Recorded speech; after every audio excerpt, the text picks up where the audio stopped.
Então abra sua Bíblia. Nós vamos falar hoje sobre uma igreja que anseia por avivamento. Uma igreja que anseia por avivamento. Eu quero que você abra sua Bíblia no livro do profeta Isaías 44. Quero falar sendo essa igreja, água viva, quer ser essa igreja que anseia pelo avivamento, pelo mover do Espírito Santo. Oh, aleluia. Isaías 44, o profeta diz assim, eu vou ler na tradução revista e atualizada. Porque assim diz o Senhor: derramarei água sobre o sedento e torrentes sobre a terra seca. Derramarei o meu espírito sobre a sua posteridade e a minha bênção sobre os seus descendentes. E brotarão como a erva, como o salgueiro junto às correntes das águas. Um dirá: eu sou do Senhor. O outro se chamará do nome de Jacó. O outro ainda escreverá na própria mão: eu sou do Senhor. E por sobrenome tomará o nome de Israel. A palavra de Deus, coloca lá no comecinho, por favor, filha. Diz assim, o Senhor diz: eu derramarei água sobre o sedento. Tem gente sedenta aqui pela unção do Espírito Santo. E torrente sobre a terra seca. Derramarei o meu espírito. Aleluia. Levanta suas mãos, diga assim: Espírito Santo. Diga mais forte: Espírito Santo. Que nessa manhã a tua palavra, que é espírito, que é vida, ela gere vida e espírito na minha vida, em nome de Jesus. Amém e amém. Pode sentar, irmãos. Glória a Deus.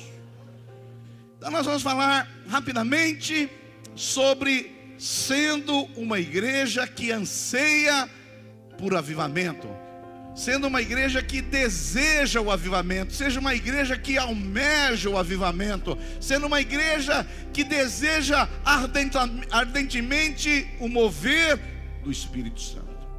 Eu quero fazer 3 perguntas para você. Primeira: você crê piamente que é possível acontecer um avivamento aqui no Brasil? Você crê que ainda hoje Deus pode se mover como se moveu na época dos Atos dos Apóstolos? Você acredita que Deus pode avivar a igreja como Ele fez em alguns momentos da história? Você acredita? Então digam um amém aí. Eu digo isso porque tem pessoas que não acreditam mais. Tem pessoas que acham que a vidinha espiritual dela é essa aí, vai levando com a barriga e acha que é só isso aí. Não. A Bíblia Sagrada diz que há uma promessa que Deus vai derramar torrentes sobre o sedento. Deus vai derramar muita água, haverá um transbordar sobre o sedento. O próprio Jesus, em João capítulo 6, ele diz assim: aquele que tem sede, vem a mim e beba, e do seu interior fluirão rios de água viva. Se você tiver sede nesses dias, rios de água viva fluirão do seu interior.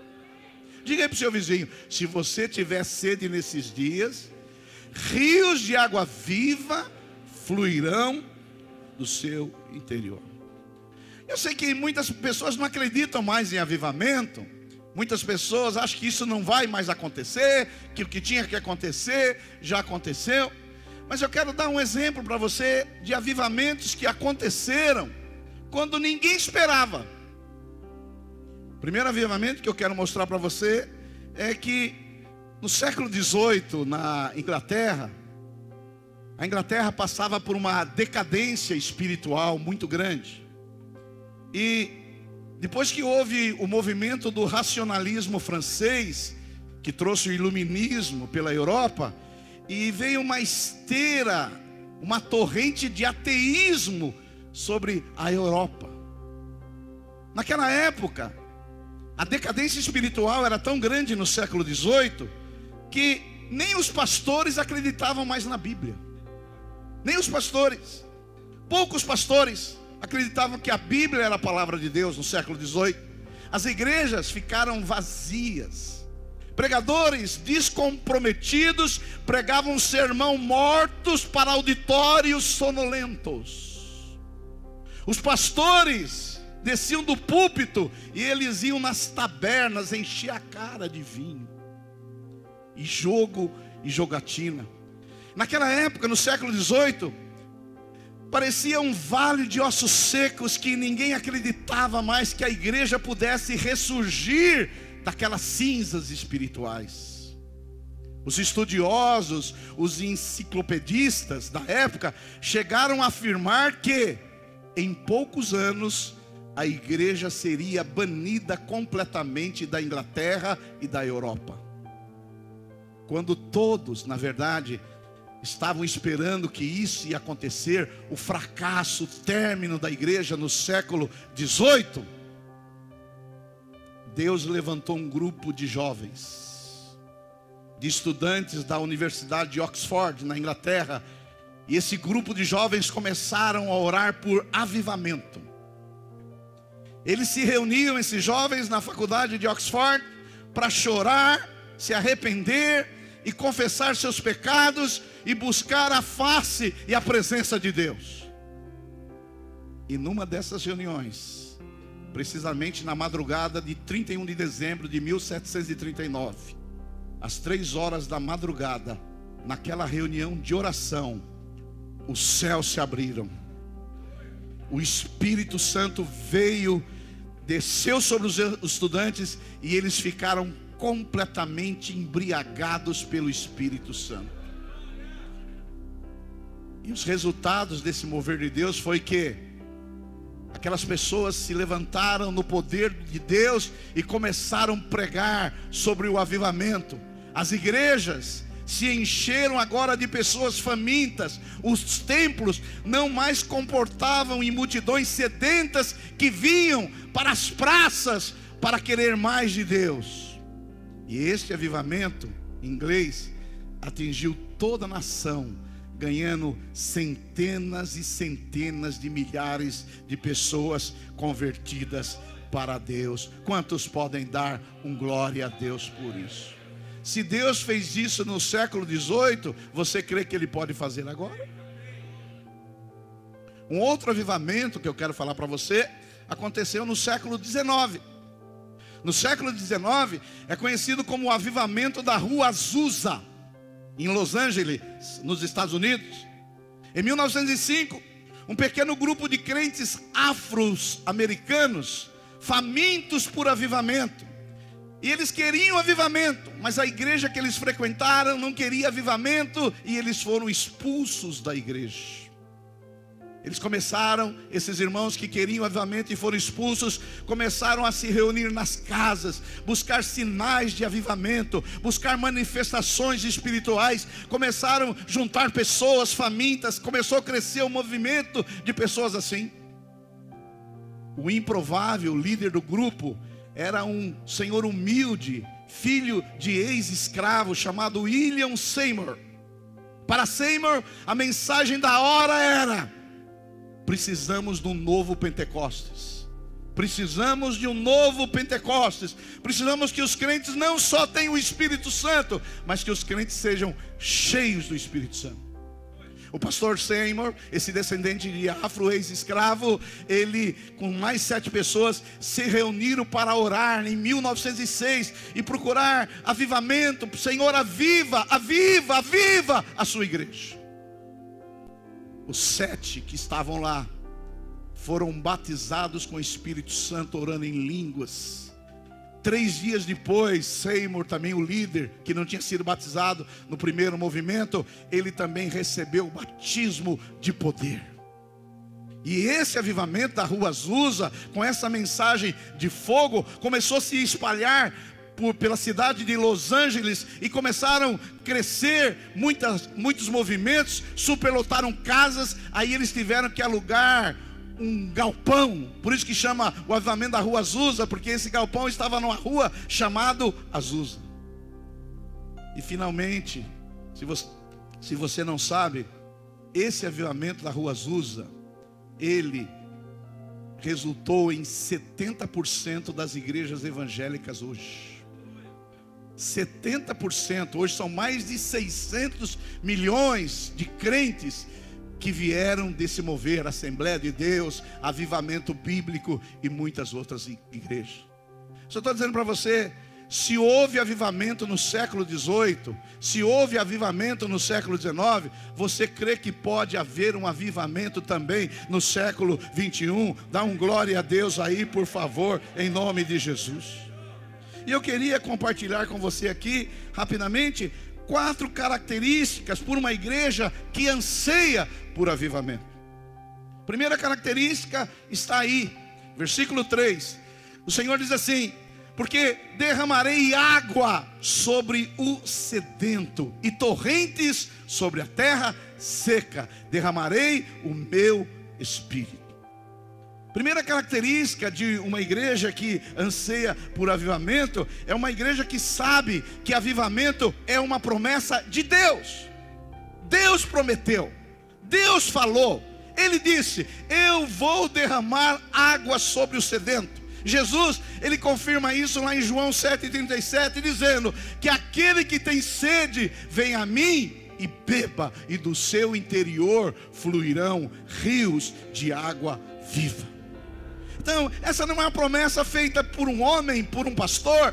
Essa não é uma promessa feita por uma denominação, por uma igreja, por uma associação de igreja. Essa é uma promessa feita da boca do próprio Deus, que Ele vai derramar águas, torrentes sobre os sedentes. Alguém pode dar um glória a Deus? E essa mensagem, ela é confirmada com aquilo que diz Atos 2, que é o cumprimento da profeta de Joel, que diz assim: nos últimos dias, diz Deus, derramarei do meu espírito sobre todos os povos, os seus filhos e suas filhas profetizarão, os seus jovens terão visões e os seus velhos sonharão.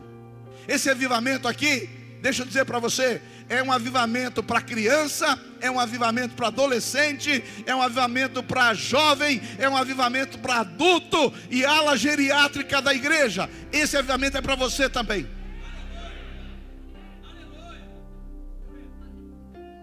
Eu estou dizendo isso porque tem uma turminha de velho aqui na nossa igreja que acha que avivamento é coisa de jovem. Ah não, eu já passei dos 60 e eu também já. Tem gente, pastor, já que diz assim: ó, avivamento é para o meu neto, avivamento é para o meu filho, avivamento é para o meu genro.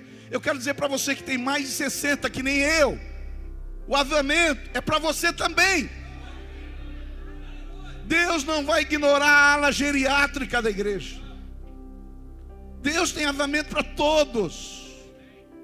Deus quer derramar o problema, Deus quer derramar, na verdade, o avivamento para todas as pessoas. O problema é que muitas vezes, a igreja acha que ela precisa de outras coisas, mas a maior necessidade da igreja hoje é avivamento. Eu sei que muitas igrejas, elas acham assim, ó, se a nossa igreja tivesse mais dinheiro, seria melhor. O problema é que a igreja, ela precisava ter mais patrimônio. O problema da igreja é que precisava ter uma luz de LED aqui, e um dia nós vamos ter, em nome de Jesus. Mas deixa eu falar para você, o nosso problema de igreja não é isso não. Essas coisas que eu falei são boas e Deus dá, mas o maior problema da igreja hoje é que a igreja precisa de um avivamento. O avivamento, nós precisamos ter um sopro especial do Espírito Santo. Nós precisamos ter um Pentecostes renovado. Então, a igreja não tem problema com perseguição, oposição, inimigo. O que a igreja promete, o que a igreja precisa é um avivamento. E Deus promete que vai derramar água sobre o sedento. A segunda coisa que a gente vê aqui, que essa é uma promessa segura, mas essa também não é só uma promessa segura, essa também é uma promessa abundante. Olha só o que diz o verso 3: porque derramarei água sobre o sedento e torrentes. torrentes sobre a terra seca. Torrentes não é pouca água, não. Uma coisa é você abrir uma torneira, uma outra coisa é você abrir uma mangueira. Mas você já viu aquelas imagens da Foz do Iguaçu, aquelas torrentes de águas? Então Deus está prometendo aqui um derramar torrencial. E eu creio que nessa conferência nós vamos ter um derramar torrencial aqui, em nome de Jesus, porque essa é a vontade de Deus. Ele vai derramar torrencialmente, para acabar o espírito de religiosidade. Você sabe, com o tempo nós vamos virando religiosos. Com o tempo a gente acha que servir a Deus é vir num culto e praticar alguns rituais e algumas liturgias. Mas o Espírito, ele é contra a religião. O Espírito que ele quer derramar sobre a igreja em nome de Jesus. A promessa de Deus é um derramar glorioso. Eu posso já ver alguns de vocês aqui recebendo uma torrente gloriosa da parte de Deus. Eu já posso ver aqui gente cheia. Eu já posso ver aqui gente sair daqui carregada de tanto cheio. Uma vez eu fui participar de uma conferência de avivamento em Aracaju, Sergipe. E eu fui com o pastor Anatólio até. Eu pregava e ele dava os tapas nos irmãos lá. E, irmãos, houve um derramar tão torrencial que os irmãos não queriam mais ir embora da igreja. Os irmãos receberam tanto, porque quando você recebe a presença de Deus, é tanta presença de Deus, e a presença de Deus traz alegria, traz quebrantamento, traz fogo, traz assim, você não quer sair mais daquele momento, sim ou não? A presença de Deus é doce, é dócil, é gloriosa. Aí os irmãos ficaram lá caídos.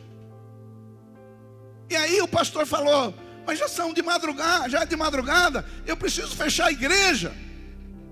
Mas sabe o que ele fez? Ele chamou, porque os irmãos estavam, porque quando você cai na unção, não sei se você já teve essa experiência, você fica mole, às vezes não consegue nem levantar, você fica assim, sabe? E os irmãos não conseguiam levantar do chão, de tanta unção, embriagados. E aí o pastor chamou a frota de táxis da cidade de Aracaju, uma parte dela, e fez fila, e pegou os servos para levar os irmãos e botar no táxi, para levar ele embora. Eu sei que já alguém já pegou táxi para ir embora, porque encheu a cara de cachaça. Tem gente que às vezes que bebe demais e tem que ir de Uber, de táxi. Naquela época não existia Uber. Mas deixa eu falar para você, nesses dias o Senhor quer te embriagar com o Espírito dele. Ele quer te embriagar. Ele quer que você tenha uma experiência que você nunca teve na sua vida. É a experiência gloriosa de você ficar aqui recebendo uma torrente de unção. E aqui na nossa igreja, você que está chegando agora, já deixa eu te falar, quando a gente cai no chão, ninguém levanta. Porque tem gente que não tem discernimento espiritual, porque às vezes a pessoa está no solo e está recebendo mais. Aí vai um abençoado, para não falar outra coisa, ele vai lá: oh, levanta aí, irmão, levanta aí. Eu vou cair na unção nesses dias, porque eu creio que eu vou ser embriagado. Mas se alguém for me levantar, Jefferson, você vem e dá aquela, bem com aquele, toma-lo, receba-lo, porque Deus vai derramar sobre a sua vida. Alguns aqui, Deus vai virar as avessas. Alguns aqui, aqueles timidozinhos assim, o Senhor vai dar uma nele, que vai se levantar com autoridade, com unção, com espírito arrojado, e vai falar: eu estou aqui. Fala para a pessoa do seu lado: esse tempinho seu de acabou, o tititi acabou na sua vida.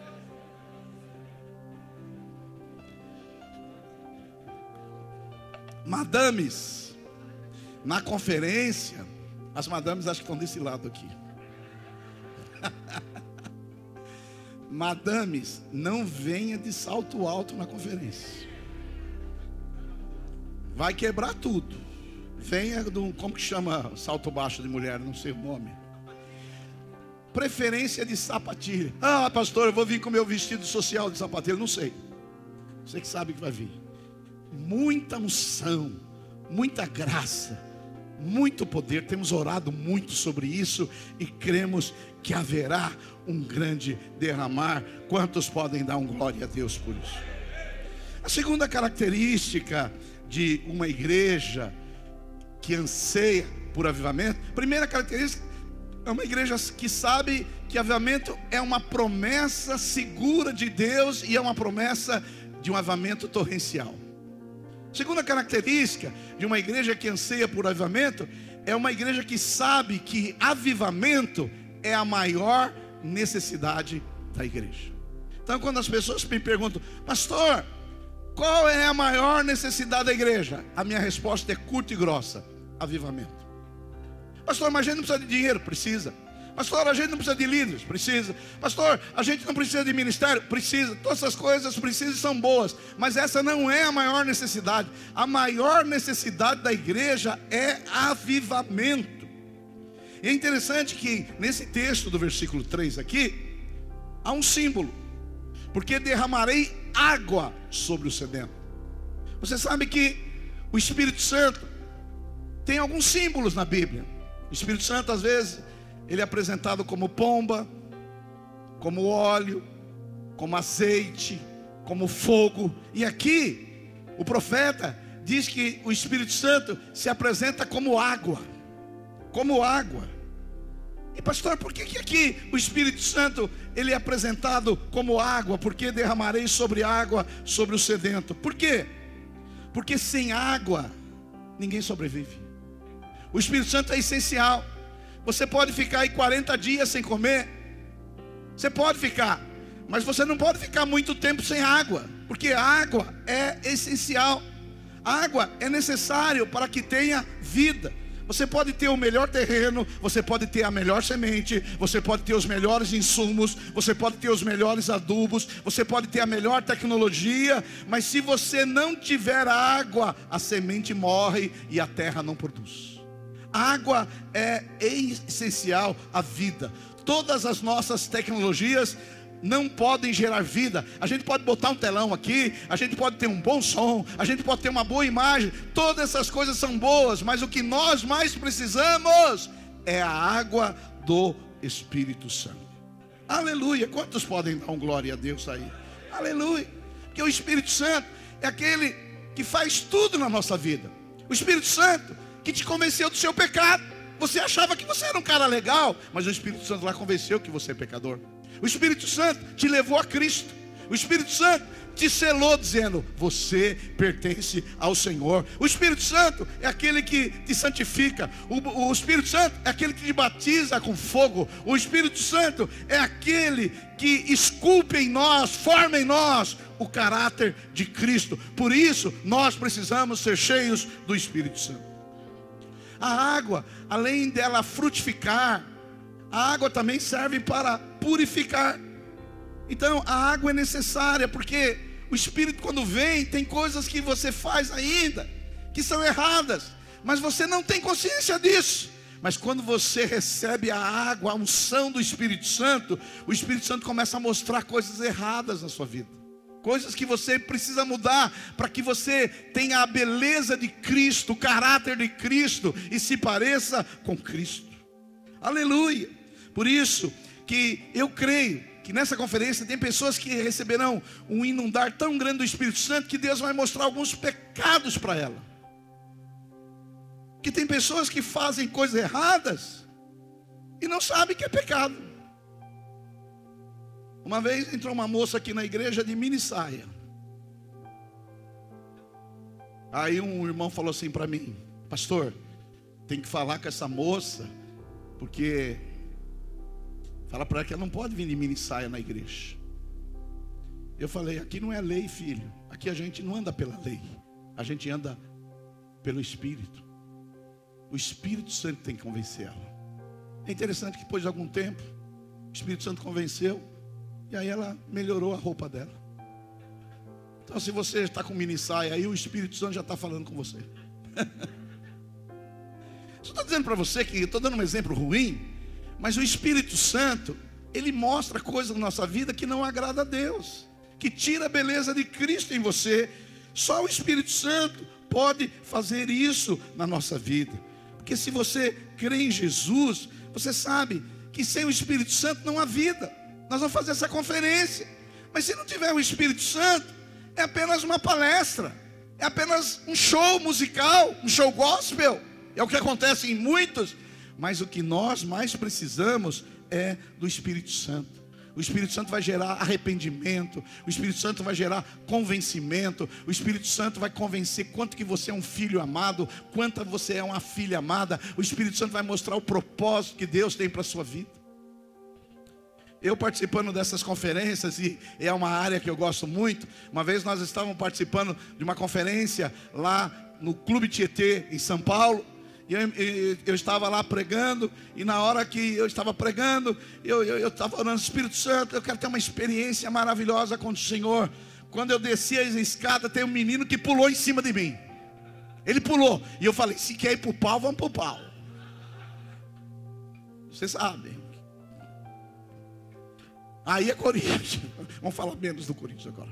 E aí, quando ele caiu em cima de mim, ele começou a orar em línguas e interpretar o que tinha acontecido na minha vida, no meu passado, o que estava acontecendo no meu presente e aquilo que Deus ia fazer na minha vida. Interessante, no princípio eu já, a carne sempre quer manifestar, mas quando ele pulou, ele começou, e ele começava a interpretar, ele começou a falar coisas da minha vida quando eu era pequeno, não lá em Barbacena, lá em outra cidade. Aí quando ele começou a falar coisas que só eu sabia, eu falei, esse menino é de Deus. Depois ele começou a falar daquilo que eu estava passando, e depois ele começou a profetizar como seria o nosso futuro. Deixa eu falar para você, nessa conferência você vai receber palavras proféticas também, em nome de Jesus Cristo. Então você vai ver o que vai acontecer. Nós precisamos muito do Espírito Santo. A terceira característica de uma igreja que anseia por avivamento, e eu creio que você anseia, você deseja por avivamento, é uma igreja que sabe que avivamento deve ser buscado fervorosamente pela igreja. Pastor, avivamento não é um ato soberano do divino? É. Deus derrama a hora que Ele quer, quando Ele quer, no lugar que Ele quer. Deus é soberano. Ele está acima de todas as coisas. Ele está acima de tudo. Ele está acima de todos os reis, de todas as potestades, de todos os presidentes, de todos os primeiros ministros. Ele é, e Ele faz o que Ele quer, como lhe apraz. Mas eu vou dizer uma coisa para você. A nossa parte é buscar por avivamento. Eu não posso fazer avivamento, mas eu posso buscar avivamento. Eu posso desejar avivamento. Agora você fica imaginando Deus lá diante do trono. Alguém quer e deseja ardentemente avivamento, o outro não quer. Para quem você acha que Ele vai derramar? Ei, para quem deseja, quem está buscando. E nesses dias nós temos buscado por avivamento. Como igreja, nós queremos ser uma igreja avivada. Nós queremos ser uma igreja que busque fervorosamente o avivamento. Nós queremos ser uma igreja faminta por avivamento. Uma igreja que tem apetite por Deus. Nós não queremos uma igreja aí que você precisa colocar comida na boquinha. Não sei se você já teve filho. E aí você fazia um aviãozinho para colocar, vai o aviãozinho para boca, abre a boquinha, comidinha na boquinha. Alguém já fez isso? Comida na boquinha. Eu não sei se é porque eu passei muita necessidade. Meu pai não tinha que fazer aviãozinho para pôr comida na minha boquinha, não. Comia o que vinha. Agora tem gente, espero que nenhum aqui, que não tem fome. A gente está aqui com olha eu com o aviãozinho. Aviãozinho. Abre a boquinha, filhinho. Abre a boquinha. Abre a boquinha. Filho, tenha fome pelas coisas de Deus, tenha apetite, desejo ardente. Faça como o salmista Davi no Salmo 42, assim como a corça suspira pelas correntes das águas, a minha alma suspira por ti, a minha alma tem sede do Deus vivo. Quando entrarei em sua presença? Dá um glória a Deus aí, aleluia.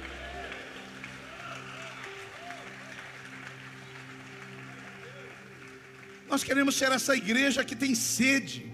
A sede é implacável, a sede tortura, a sede, ela deixa você com mal-estar. E nós queremos, como igreja, que cada membro tenha essa sede em nome de Jesus. Olha aí que o Salmo 42 diz: como suspira a corça é aquele animalzinho, aquele veadinho do deserto. Diz assim, como suspira a corça pelas correntes das águas. Eles viviam ali no deserto da Palestina, como as corças, porque elas às vezes não encontravam água no deserto, ela suspirava para encontrar um manancial de água. E o salmista, ele usa retoricamente isso, como a corça, como esse animal procura por águas, assim a minha alma suspira por ti, ó Deus. A minha alma tem sede de Deus, mas sabe do Deus? Do Deus vivo. Nesses dias, meu irmão, que o Espírito Santo coloca fome e sede por você. Que nesses dias, você for ligar a televisão e aparecer uma pessoa rebolando na frente, o Espírito Santo vem lá e fala para você: desliga esse negócio e vai lá na igreja orar, buscar o Senhor. Que nesses dias, você que não vai vir na conferência, que você encontre uma mula, que nem Balaão encontrou, e a mula fala: por que você não vai na conferência? Essa não dá para fazer outra vez não. Vocês vão ter que fazer lá nas igrejas de bairro isso aí também. Brincadeira. Porque cremos, há um só Espírito, há uma unidade, há um desejo, há uma fome. Eu converso com alguns de vocês, eu vejo a fome que vocês têm. Eu vejo a fome que vocês têm. E quem tem fome, Deus vai matar a sua fome. Quem tem sede, Deus vai saciar a sua sede. Você vai sair daqui saciado, meu irmão. Eu não sei se você já comeu algo que saiu saciado. Eu estou vendo a Gisele aqui. A Gisele morou em Atlanta, nos Estados Unidos, muito tempo. Quantos anos, Gisele? Quanto? Mais de 10? Mais de 10. Eu me lembro uma vez, eu estava pregando lá na igreja videira em Atlanta, nos Estados Unidos. Elas nos levaram num restaurante italiano, se eu não me engano. Só que lá é assim: você come uma bela de uma refeição, e o mesmo que você comeu, eles embrulham para você levar para casa. É o pós que chama. Então você come, e comida é muita comida. O restaurante italiano, você come até ficar assim satisfeito. Aí você fala: aqui eu estou satisfeito. E ainda eles embrulham o que você comeu, igual o que você comeu. Eles fazem 2 pratos e te dão para você levar para casa. Nessa conferência vai ser mais ou menos assim: você vai ser saciado. Você vai sair daqui, ó. Como que chama quando a pessoa está? Estou saciado. Empanturrado. Obrigado. Comi demais. O Espírito Santo vai falar: não, não é só isso não. Tem um pacote para você levar lá para sua família também. Em nome de Jesus Cristo. Dá um glória a Deus aí. Aleluia. Aleluia. Aleluia. E por último, quarta característica de uma igreja que anseia, que tem fome. Aleluia. É uma igreja que sabe que o avivamento trará resultados extraordinários. Olha só o que diz Isaías 44:4.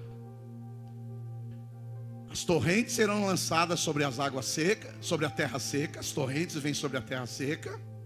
O verso 4 diz assim: não fica só isso não. E brotarão a terra seca, como a erva, como salgueiros junto às correntes das águas. Olha o verso 5. Vocês dirão: Eu sou do Senhor. E o outro, seu filho? Eu também sou de Jacó. E o seu neto? O outro escreverá na própria mão: eu sou do Senhor, e por sobrenome tomará o nome de Israel. Avivamento, quando o Senhor avivar você pessoalmente, o avivamento não vai ser só para você não. O avivamento vai ser na sua casa. O avivamento vai ser na sua família. O avivamento vai acontecer nos seus filhos. O avivamento vai acontecer com seus vizinhos. O avivamento vai trazer ali uma revolução ali para os seus parentes. Por quê? Não é um avivamento para a gente aqui ter 4 dias de conferência, vamos ter experiências extraordinárias com Deus, e agora, até a próxima conferência. Não. O avivamento traz resultados extraordinários. Extraordinário. Eu estive na Coreia do Sul em 2006. Eu fui lá na maior igreja do mundo, do Po Yong-Shu, que depois ele mudou o nome para Dave Yong-Shu. A Coreia, antes do avivamento, era um país budista. Um país budista. Você sabe que o budismo é uma religião sem Deus. Você é o seu Deus. Você faz o que você pode. É você que faz. Então não tem Deus no budismo. E a Coreia era um país budista. Eu estive lá em 2006. Por quê? Porque nós vamos ver o avivamento que aconteceu na Coreia. Essa igreja que eu fui, ela chegou a ter 1 milhão de membros. Na Coreia, naquela época, hoje já não é mais. Na Coreia, uma igreja de 50 mil pessoas, eles chamavam de congregação. Pequeno, não é igreja ainda. Por quê? Houve um soprar do Espírito Santo sobre a Coreia do Sul. Quando o Espírito Santo vem, algo extraordinário acontece. Por exemplo, esse movimento que houve na rua Azusa no século 20, em 1904, desse movimento saíram todas as igrejas que hoje se chamam pentecostais. E hoje, no mundo, 70% das igrejas evangélicas são pentecostais, por causa de um avivamento. Você acredita que nós podemos passar por um avivamento e termos resultados extraordinários, a ponto da gente ganhar 10% dessa cidade para Jesus? Mauá tem um pouco mais de 400 mil habitantes. Sim ou não? Já pensou nós temos uma igreja aqui de 40 mil membros? Se tiver uma igreja de 40 mil membros, nós vamos reunir lá no Itaquerão do estado do Corinthians. Os palmeirenses não gostaram, não. Você crê que nós podemos ser essa grande igreja? Eu sei que a maioria de vocês, o amém não foi de acreditar. Mas quando nós chegamos aqui em Mauá, só para você saber, nós experimentamos moveres de Deus aqui nessa igreja. Essa igreja, para aqueles que não sabem, essa igreja era lá no Guapituba, na década de 90, com meia dúzia de gato pingado. E quando cheguei, metade ainda foram embora. Mas quando a igreja começou a ter fome, sede, desejo, nós queremos, essa igreja começou a crescer. Essa igreja começou a crescer. Depois, nós tivemos que sair do Guapituba, alugamos aqui essa locadora de carro, que na época era um ex-bingo. Saímos de lá, chegamos aqui, já era mais de 1000 pessoas. Ficamos ali 2 anos e meio, 2003, 2002, surgiu essa área aqui. Aí nós viemos para cá, nós tínhamos aqui muitos cultos aos domingos, nós começava de manhã aqui. Quando eu pregava no último, eu já estava chamando Jesus de Genésio, de tanto culto que a gente tinha aqui. Mas aí, o Senhor estava se movendo. E o Espírito Santo falou: não, agora vocês vão ter que ir para outras cidades. Essa igreja aqui mandou 500 pessoas para Ribeirão Pires. Essa igreja aqui mandou 200 pessoas para Rio Grande da Serra. Essa igreja aqui mandou 200 pessoas para Santo André. Essa igreja aqui mandou não sei quantos para São Bernardo, Diadema, Zona Leste de São Paulo. E fomos fazendo e multiplicando. Hoje nós somos quase aí 100 igrejas desse mover do Espírito Santo. E eu vou dizer para você, eu creio que a glória da segunda casa vai ser maior do que a primeira. Eu creio que o Espírito Santo vai fazer isso. Aleluia. Você crê nisso? Então fica de pé em nome de Jesus. Nós vamos orar. Nós temos que ser uma igreja que anseia por avivamento.